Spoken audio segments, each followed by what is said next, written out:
Chilling tales for dark nights.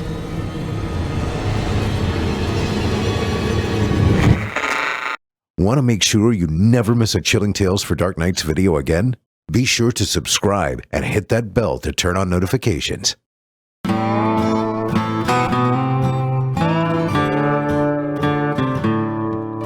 Well, hey there, friend.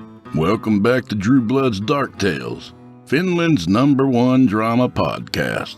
Yep, you heard that right. I tell you, the wonders never cease. Agreed, buddy. Pretty vituni so indeed. Check out the chart here. Get it right on my phone, see? Oh. Well, that ship has sailed. Finnish pricks. Just kidding. Come on inside, friend. We gotta climb our way back up the charts here.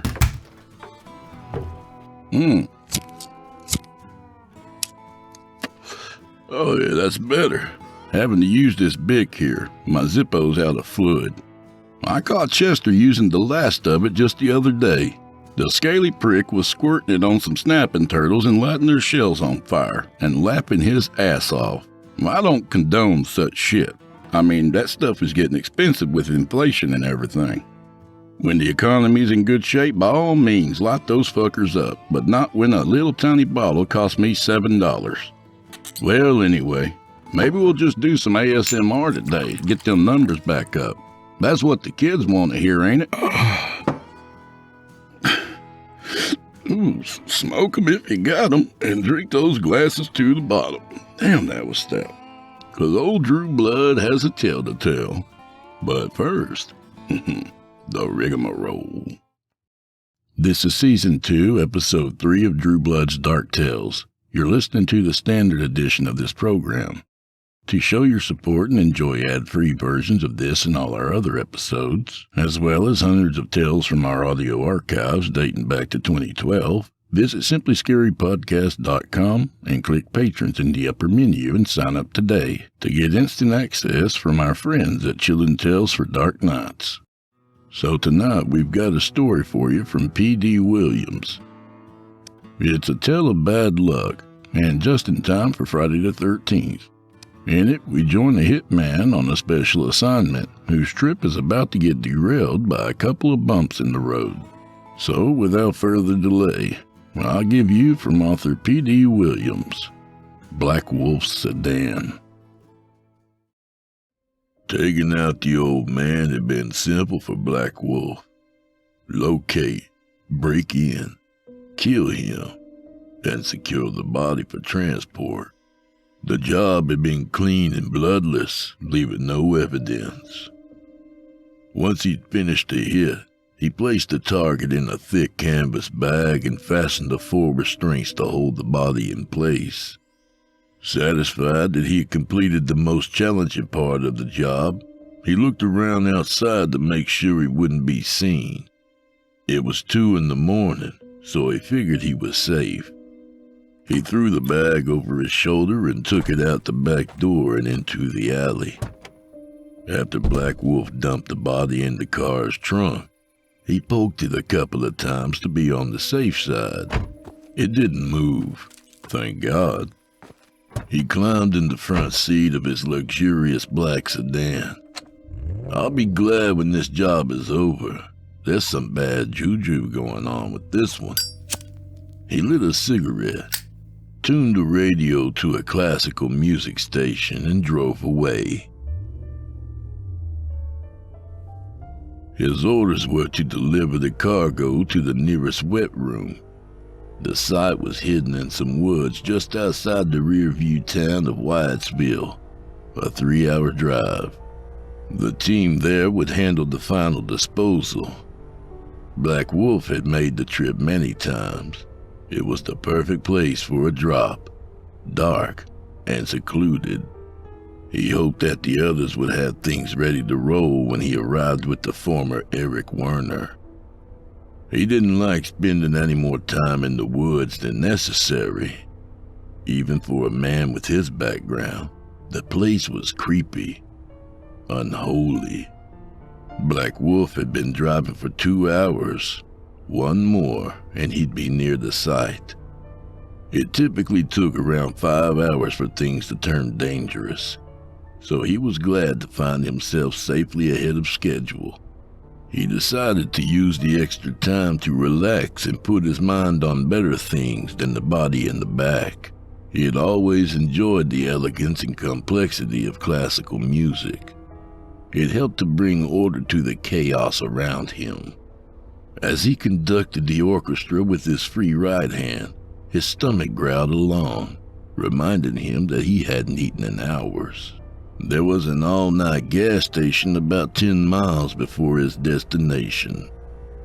He was so hungry that he was willing to roll the dice on an ancient wiener from a greasy rotisserie.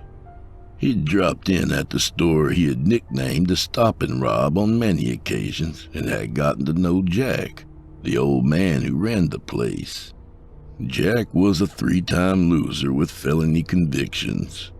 He didn't burden himself with suspicions about the mysterious man with the sleek automobile that made occasional trips to the middle of nowhere. Black Wolf pulled up to one of the gas pumps, threw the car into park, and climbed out. The night air was thick and humid, coating his skin like warm mud. Smells were absorbed by its immensity, creating a dank fog, but he could just identify the pungent scent of the 2 young men loitering outside. Black Wolf sized them up. Greasy losers. They looked like a couple of 20-somethings with no luck and very few prospects. Their gangly necks and arms were home to cheap tattoos, their clothes ratty. He knew their species well. Had been there himself once upon a time before the military straightened him out. When Black Wolf neared the gas station's entrance, one of the men stepped in front of him, causing a collision. Sorry, mister. Black Wolf didn't want any trouble this late in the game, so he just gave the scrawny stranger a glare of disapproval. Black Wolf walked through the smeary plexiglass door. The overly sweet stench of floor disinfectant made him queasy. He winced as his eyes adjusted to the uncomfortable brightness of the store. The harsh fluorescent light emitted a low hum that made his eardrums vibrate and gave everything a washed-out appearance. Hey there, Jack. Sup, young fella? Black Wolf checked out the encrusted rack of revolving francs at the end of the counter and decided to peruse the snack aisle instead. He settled on a bag of pretzels, some beef jerky, and a Red Bull from the wall cooler. Jack began ringing up the items. That'll be $6.30. Black Wolf's car roared as it rocketed out of the small lot, leaving behind a veil of gravel and dust. He slapped his jacket pockets. Empty. Why that little? Angry and embarrassed, he turned to Jack. Those 2 punks who are loitering outside. Do you know them? Sorry to say I do. One of them's name is Curtis, I think. Can't remember the other one. Should I call the popo? No. I'll handle this. Any idea where they might be heading? If I had to guess, I'd say that old abandoned farmhouse a couple mile up the road. Druggies sometimes use it as a shooting gallery. Black Wolf had an ace in the hole, the car's tracking device. He took out his cell phone, accessed the app, and waited. Soon the car's location appeared on the screen. It hadn't traveled far. Suddenly the dot turned left and slowed down. Gotcha. He looked at Jack. Looks like you were right. They're somewhere just up the road a ways. That'd be the farmhouse, correct? Yep. Don't suppose you've a car I can borrow? Jack pointed out the window at a rusty riding mower. Seriously? Black Wolf asked. Too many DUIs. Guess I'm jogging. You know, there's 2 of them and 1 of you, Jack said. Are you sure you don't want me to call the cops? I think I got this. So, you gonna kill him? No, I'm gonna save him. As Black Wolf huffed up the highway, Curtis and Razor were maneuvering the car down the narrow lane that led to the farmhouse. Where should I park it? Curtis asked. Pull it around back. We can put it in the barn, Razor replied. Curtis eased around the dilapidated two-story house and followed a worn dirt path about 30 yards to the rickety barn. Razor jumped out and swung open its large wooden doors. He entered first, using the car's headlights to light his path as he peered through the semi-darkness. Anybody in here? We ain't the cops. Just want to know if it's cool to come in. No one answered. Hey, Rays, can I pull in or not? Oh, we're clear. Razor stood near the entrance and guided Curtis inside. Once the car was entirely in, he pulled the door shut, then lit the 4 lanterns they kept stashed around the barn. Curtis sprang from the car and began circling it like a bird of prey. He ran his nicotine-stained fingers through his long, stringy hair. A huge smile stretched across his face. Dude, I am so jacked right now. Can you believe this? Oh, man, what a score. We gotta get Lil B out here to check this mother out. He'll probably give us top dollar for it, Razor said. Shoot him a text. Let him know that. The hell was that? Curtis asked. Equally startled, Razor said, I think it came from the trunk. They moved towards the rear of the car with the same stealth they used when breaking and entering. Hello? Razor asked. No reply. He lowered his head to the trunk and listened for a moment. The two jumped back. Dude, I think somebody's locked in there, Curtis said. The sedan rocked back and forth, its shock absorbers yelping. Should we let him out? Razor huffed. Hell no. What's wrong with you? Okay. Let's just go outside, roll a couple of joints, and figure out what to do next. Yeah, okay. There ain't nobody around to hear no noise, so we're good. They had walked about 10 yards when a metallic explosion rang out from the barn. A few seconds later, there was a heavy thud. Whoa, what just happened? Curtis asked. I ain't sure, but we need to go check on the car. Something might have fallen on it. Like what? I don't know. Maybe something fell out the loft. Lil B ain't gonna be interested in no beat-up ride. Let's go together. It might be we need to mess somebody up. They returned to the barn. The trunk hatch had been blown off and hung over the edge of one of the lofts, 15 feet up. I don't know who was in the trunk, but they sure wanted out, Razor observed. Curtis retrieved one of the lanterns and raised its wick. He inched toward the mangled opening of the trunk and looked inside. Yo, check this out! A shredded canvas bag covered the bottom of the trunk. Shattered metal buckles dangled from its thick straps. The whole space was dripping with thick red slime that smelled like oil and rotten meat. This is messed up, Race. Let's get out of... The shrill sound was deafening. Heavy footsteps moved around the loft. Then they heard something drop into the shadows. They didn't wait to find out what. The two ran from the barn and sprinted toward the dark farmhouse. Run! We're dead meat out here in the open! Curtis yelled. They busted through the back door and into the dark, grimy kitchen. Having participated in numerous parties and minor drug deals, they knew the layout of the house well. Curtis was holding the lantern in a death grip. Check them drawers for a knife! The wooden drawers fell to the floor as Razor yanked them from the base cabinet. All were empty, save for dust and dead bugs. No luck. From there, they went to the living room at the front of the house. Broken furniture was strewn about. The water-damaged ceiling sagged and cobwebs coated the corners of the ravaged room. They pushed the musty, mouse-infested couch away from the wall and hunkered down behind it. The damp, moldy material coated their lungs with every pant. Do you hear anything? Razor asked. Shh. Be quiet. The tall grass that ran along the side of the house rustled. There was a sniffing and snorting. Is that thing trying to sniff us out? Curtis whispered. The noise stopped. They waited. Something was climbing up the side of the house. They could hear chunks of wood being ripped away and dropping to the ground as the thing clawed its way to the second floor. An upstairs window shattered.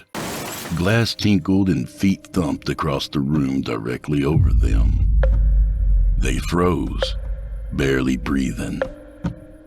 Wide-eyed, Curtis and Razor stared at one another as the thing clumped down the stairs, grunting and sniffing. The floor vibrated as it stomped around the living room. When it got to the couch, it stopped. Silence. Curtis extinguished the lantern. His muscles prepared to run. The thing gave a loud grunt as it grabbed hold of the couch. Cool air swept over them. The couch flew across the room and smashed into the far wall. A rancid stench assaulted their nostrils. A shadowy form crouched before them. As it rose, glass cascaded off its outer shell, and two dull, bulging eyes swiveled towards them. With its bony frame and grotesquely long arms and legs, it resembled a human-sized praying mantis. Thinly stretched human skin covered most of its spindly body. Its wrinkled head was that of an elderly man, the scalp punctuated with tufts of white hair. In its gaping mouth was an enormous, pink, pulpy maw with a flapping tongue in the middle. The two men screamed as the thing reared back. When it fell forward, it grabbed Razor with its hooked hands and flung him against the wall. His limp body dropped to the floor. Then the thing turned to Curtis. He was numb all over. The thing drew its arm back, preparing to strike. He closed his eyes, wondering how bad his death would hurt. He lamented his foolish life choices. I'm so sorry, God, for everything. Suddenly, there were two sharp pops. The creature cried out, and Curtis's eyes popped open. Curtis saw someone standing just inside the doorway in a shooter's stance. He recoiled as the shooter fired two more explosive rounds at the thing. Pieces of its shell clattered to the floor as it screeched and jumped upward, attaching itself to the ceiling. The shooter closed the distance until he was directly under the thing.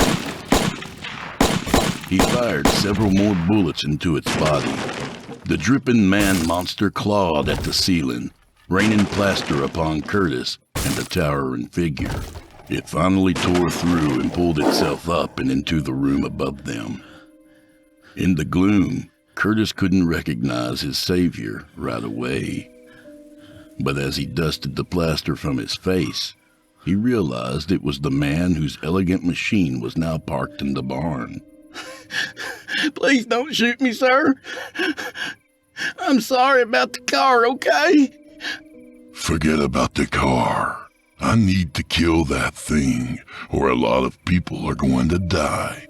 Starting with us. What the hell is it? It was still a man when I threw it in the trunk. But there's a short window of time before it morphs into that, he said, pointing up. I was well on my way to the disposal site when you and your idiot friend decided to go Grand Theft Auto on me. Now, I'm gonna need your help. It's too much to handle on my own. You got the wrong guy, mister. Look, my friend needs... Leave him. Your friend's dead. Curtis halted. The man was serious. If the man didn't kill him, the bug would. Black Wolf surveyed the battered room. He picked through the busted furniture until he found a table leg. He moved around the room, tapping on the ceiling and listening. What are you doing? I'm monitoring its movements. After a few more pokes, they heard scuttling above them. Then it stopped. It seems to be taking its time. Regrouping or hiding. I can't tell which. I don't think it's through with us yet. It likely sees you and me as an immediate threat to its escape. We need to contain it. Curtis shook his head. No way. Listen, boy. If you've got the stones to steal my car, then you've got the stones to help me kill that freak before the worst happens. The worst? As in, it ain't happened yet? What is that thing?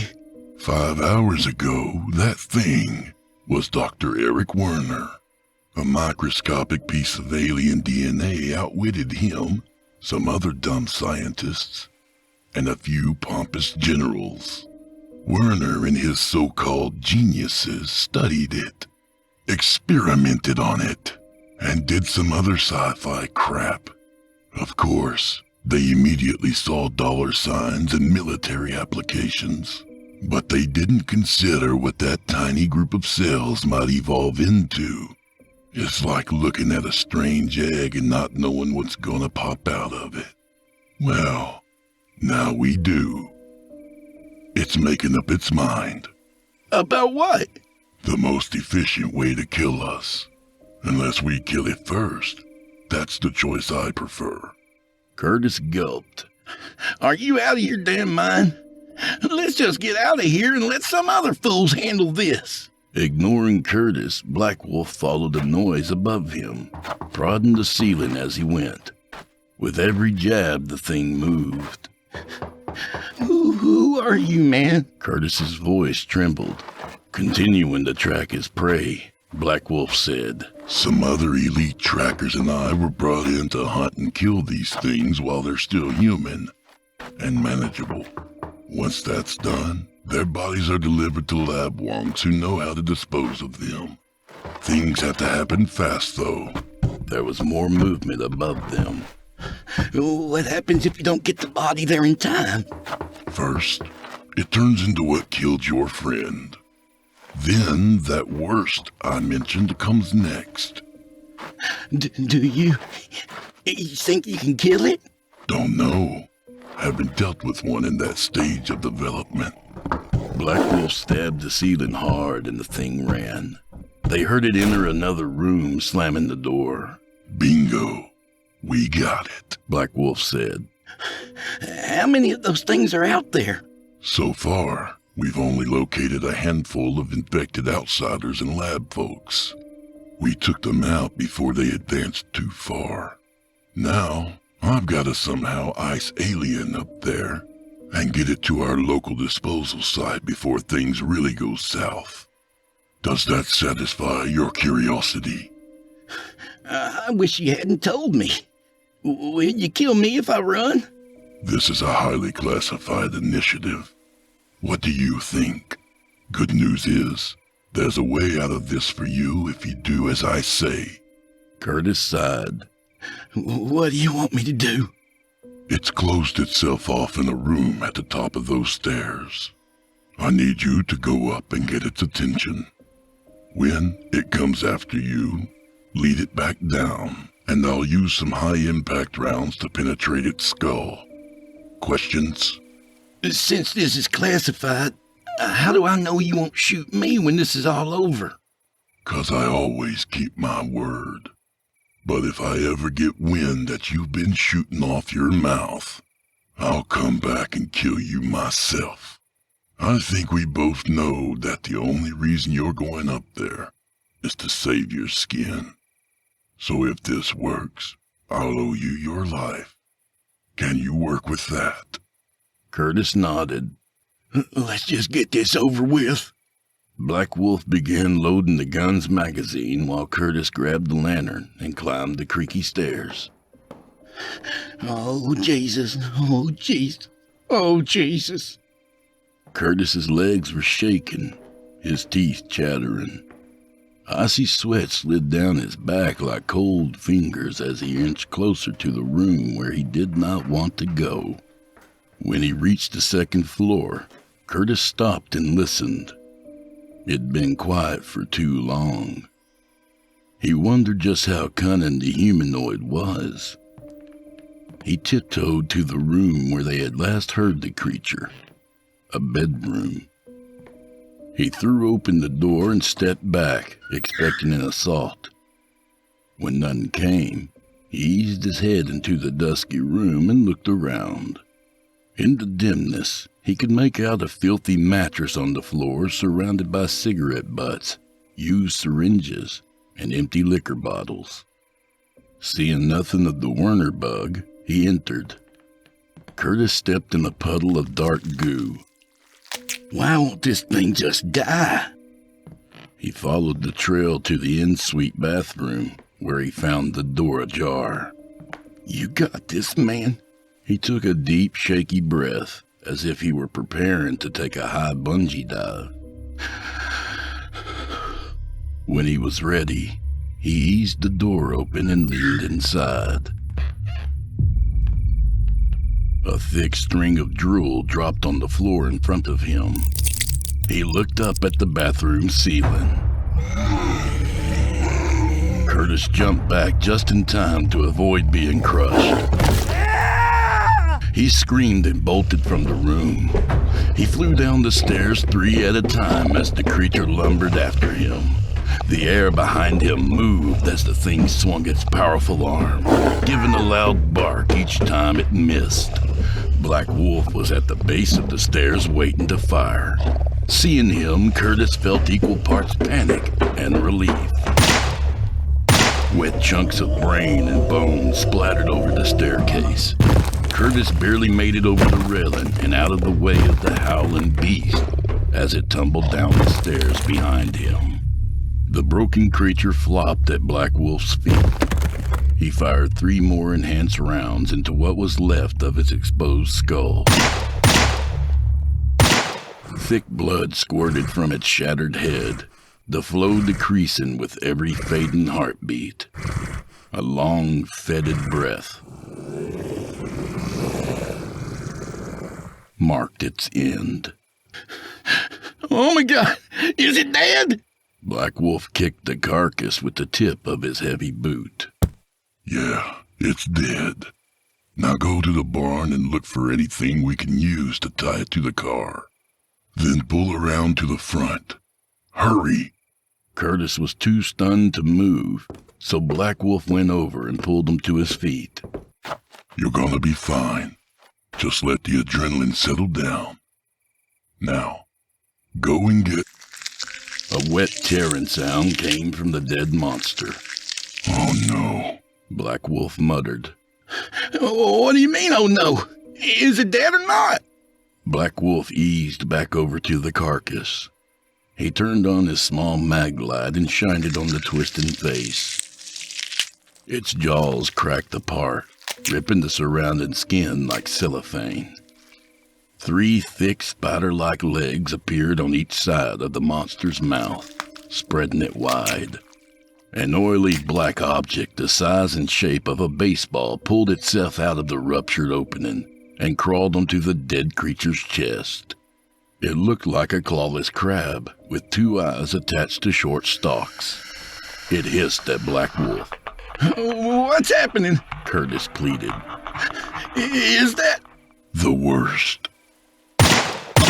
Black Wolf raised his gun and began firing, but the alien arachnid jumped out of the way with a blurry speed. It charged forward, working its way toward Black Wolf, forcing him and Curtis to back up against one of the living room walls. Black Wolf kept firing until the gun's chamber sprang forward and clicked. Oh, God, this is it, isn't it?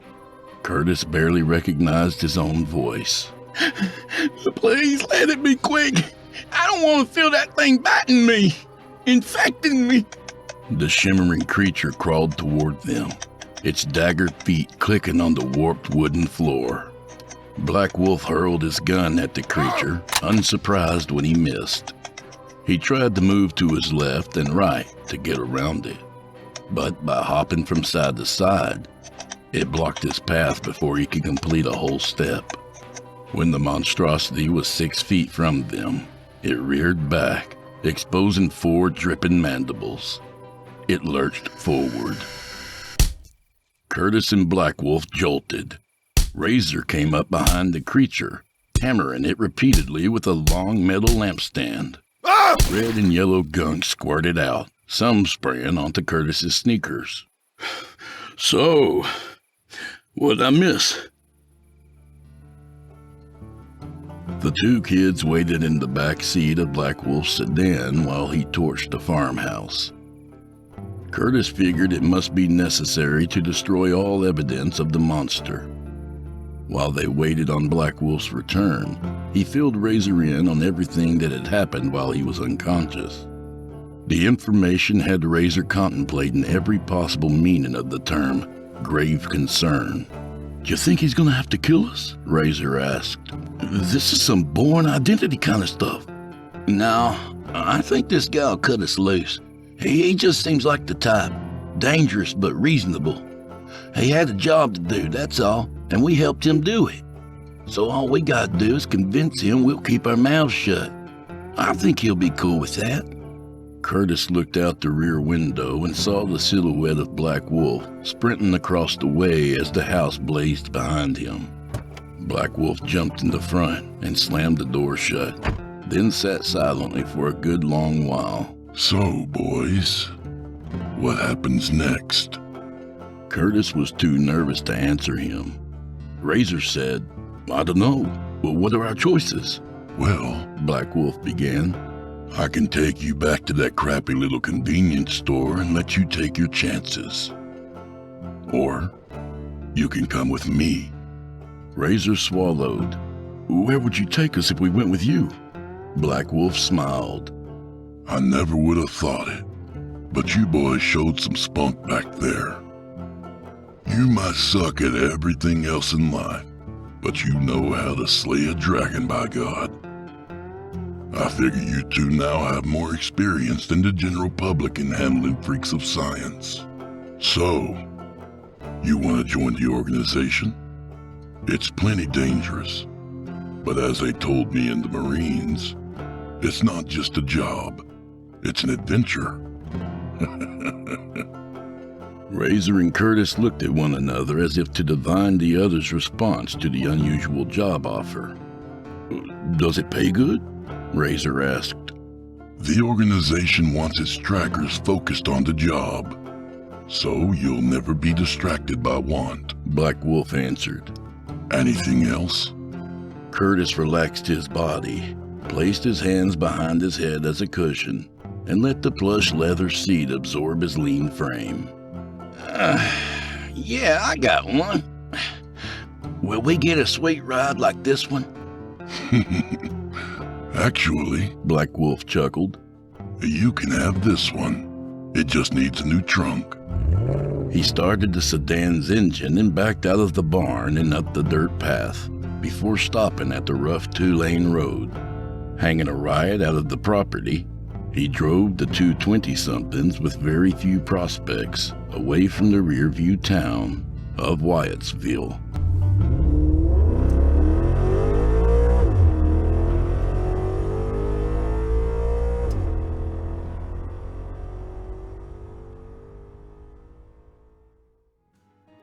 And that was Black Wolf Sedan by author P.D. Williams.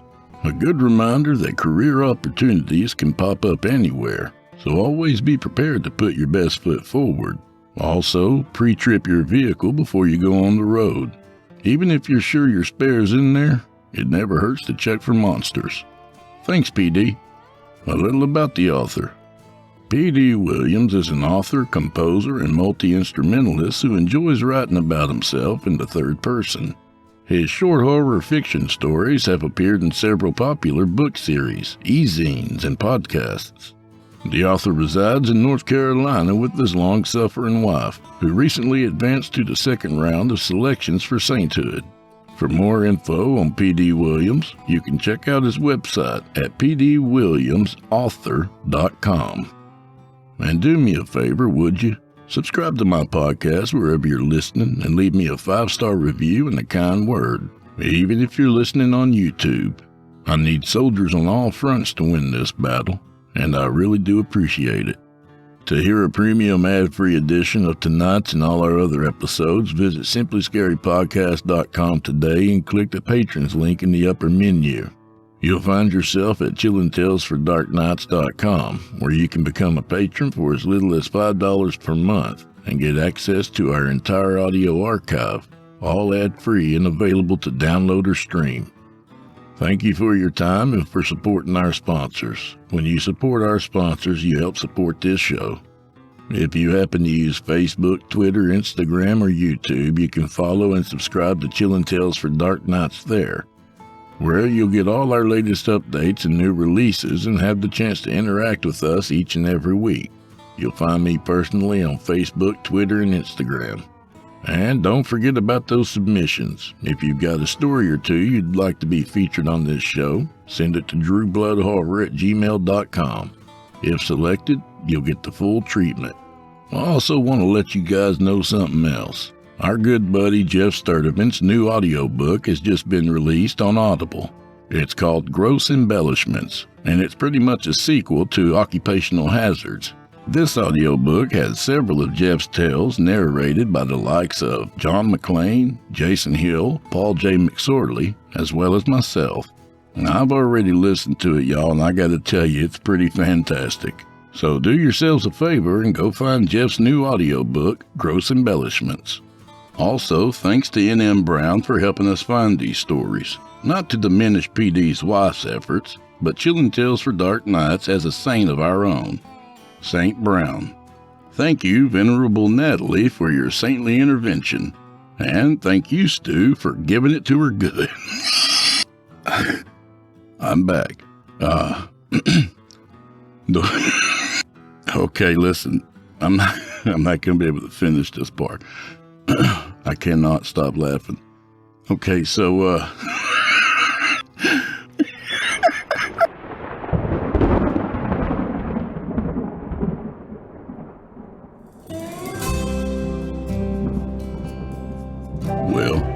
I'm afraid this is where we part ways, at least till next week. So grab a drink for the road, friend. But wherever you're going, don't stop till you get there. And hey, let's do it again next week. Next week, shit gets weird. I'd like to recognize a few more of our friends from the YouTube community. Italia369, Mark Burris, and Drew Boudreau. I truly appreciate all the comments and support y'all show me. So without further ado, Italia369, Mark Burris, and Drew Boudreau. May the wind be at your back, and may the road rise up to meet you. Close the blinds, lock the door, and check under the bed. And as long as no one's watching, go fuck yourselves. Good night, y'all.